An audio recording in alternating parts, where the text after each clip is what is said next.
हिमाचल प्रदेश में सरकारी कर्ज की सीमा को लेकर विपक्ष ने सदन में खूब हंगामा किया। विपक्ष की नारेबाजी से सदन का माहौल गरमाया गया। सदन में मुख्यमंत्री जयराम ठाकुर ने कहा कि कांग्रेस सरकार ने समय सीमा से ज़्यादा ऋण लिया था। इस पर नेता प्रतिपक्ष मुकेश ने कहा कि सदन में झूठे आंकड़े मत दें। मुकेश ने कहा कि बजट को झूठ का पुलिंदा कहना गलत नहीं था। ये बात आज मुख्यमंत्री के जवाब से साबित हो गई। प्रदेश की आमदनी अठन्नी खर्चा रुपया हो गई है। सरकार फिर से कर्ज की सीमा बढ़ाने जा रही है। प्रदेश कर्ज से चल रहा है। हिमाचल प्रदेश के मुख्यमंत्री श्री जयराम ठाकुर जो कि आज बजट पे रिप्लाई कर रहे थे और इस समय कर रहे हैं, वो हिमाचल प्रदेश की जनता के आगे पूरी तरह जो है जो डॉक्यूमेंट प्रस्तुत किया विधानसभा से में और जो आज बोल रहे हैं वो पूरा झूठ का पुलिंदा है। पूरा झूठ और महाझूठ जो हम कह रहे थे लगातार कि मुख्यमंत्री झूठ परोस रहे हैं और आज वो साबित हो गया। जबकि हिमाचल प्रदेश की आय घट गई और खर्चे बढ़ गए, आमदनी चौनी और खर्चा रुपया। और मुख्यमंत्री जो कर्ज के बारे में पूरी तरह गुमराह कर रहे हैं प्रदेश को। प्रदेश में जो है 31 मार्च तक 70,000 करोड़ का कर्जा हो जाएगा और ये आधा अधूरा वो मान भी रहे हैं, लेकिन ये बात मानने को तैयार नहीं है कि जो केंद्र ने शर्त लगाई थी, हम 3% से ज़्यादा हमारा FRBM एक्ट जो है फिजिकल रिस्पॉन्सिबिलिटी का जो हमारा एक्ट है, 3% की लिमिट थी कर्जे को लेके। वो जो है इस दफ़ा जो है इन्होंने जो प्रोजेक्शन दी है वो -4.98 की है। -4.98 की प्रोजेक्शन इन्होंने दे दी है और जो ये 2025-26 तक प्रोजेक्शन दे दी है ये -7.50 की दे दी। और अब ये विधानसभा में जो है इसको अप्रूवल के लिए लेके आएंगे। हम इनको कह रहे हैं कि अगर आपकी मैनेजमेंट ठीक है तो आप एक बात ये कहें कि हम FRBM एक्ट का संशोधन नहीं करेंगे।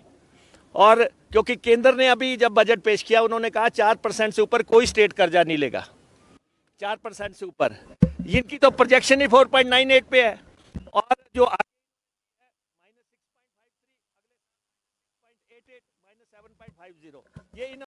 वहीं सीएम जयराम ठाकुर ने कहा कि बजट पर 17 घंटे से ज़्यादा चर्चा हुई है, लेकिन सदन में विपक्ष के पास न तर्क है न तथ्य। विपक्ष ने उनके भाषण को बाधित करने का प्रयास किया। यह चुनावी बजट नहीं है, यह हर वर्ग का बजट है। वर्तमान में प्रदेश पर 62,000 करोड़ का कर्ज है। सरकार ने तय सीमा से कम ऋण लिया है। कांग्रेस ने अपने कार्यकाल में ऋण लेकर आनंद किया। यह सरकार कोविड काल से गुजरी है, जबकि जब कांग्रेस की सरकार थी तो स्थितियां सामान्य थी। देखिए, बजट पर बहुत सार्थक चर्चा हुई और मुझे इस बात की प्रसन्नता है कि बहुत बड़ी संख्या में सत्ता पक्ष और विपक्ष की ओर से माननीय सदस्यों ने इसमें हिस्सा लिया है और लगभग 17.5 घंटे से ज़्यादा चर्चा हुई। और आमतौर पर यह रहता है कि जब बजट प्रस्तुत करने के पश्चात जब चर्चा होती है और जब मुख्यमंत्री जवाब देते हैं तो उस जवाब को पूरा सुना जाता है। अगर किसी पॉइंट पर उनको लगता है क्लैरिफिकेशन की ज़रूरत है, कहीं लगता है उनको कि यहाँ पर हमको सेटिस्फेक्शन नहीं है, संतोष नहीं है, उस पर पूछा जाता है, उस पर वॉकआउट होता है। लेकिन बजट की रिप्लाई में शुरू से अंत तक बोलते रहना, जब तक वो सदन के अंदर रहे तब तक लगातार बोलते रहना, हर बात पर बोलते रहना, इस बात को लेकर के बड़ा स्पष्ट दिखता है कि ना तो उनके पास तर्क था ना तथ्य थे और इसलिए मुख्यमंत्री को बार बार बोलने से ऑब्स्ट्रक्ट किया जाए, रोका जाए, उनकी स्पीच को बाधित किया जाए, ऐसा प्रयास जो विपक्ष की ओर से किया गया ये दुर्भाग्यपूर्ण है। और मैं इतना ज़रूर कहना चाहता हूँ, हर एक बात का जवाब हमारे पास था, हमने जो आवश्यक लगा वो जवाब दिए भी, और जो उपस्थिति में दे पाए वो उनको सुना भी पाए। लेकिन उसके बावजूद जो उपस्थिति में हम नहीं दे पाए, मेरा आप सबसे इस बात के लिए निवेदन है कि आपके माध्यम से उन तक वो पहुँचें। तो यही मैं ज़रूर कहना चाहता हूँ। लेकिन बजट का जो है बहुत अच्छा असर है। और दूसरी बात मैं बड़ा स्पष्ट कहना चाह रहा हूँ कि ये बजट चुनावी बजट की दृष्टि से हमने नहीं बनाया।